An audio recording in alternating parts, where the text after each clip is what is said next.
Frica nu vine din ceea ce știi, ci din ceea ce nu știi. Gândește-te la frică ca la întuneric. Nu întunericul te sperie, ci faptul că nu știi ce se ascunde acolo. Exact așa este și în piața de cripto, de active digitale. Frica nu vine din faptul că piața este riscantă, ci din faptul că tu nu înțelegi piața și intri într-un joc pe care tu nu-l stăpânești.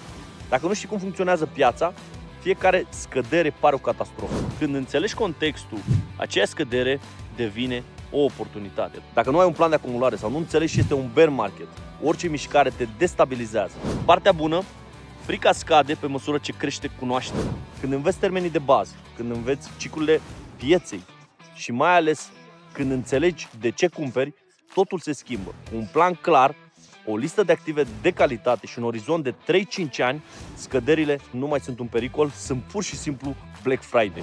Așa că, dacă vrei să scapi de frica de a investi în active digitale cripto și ai nevoie de mai multe informații, programează o consultanță cu 1 la 1 cu mine. Linkul găsești la mine la profil în bio și tot acolo ai și linkul către site-ul meu alexpodoroscu.com pentru mai multe informații. Tot de pe site îți poți programa o consultanță 1 la 1 cu mine. Te îmbrățișez!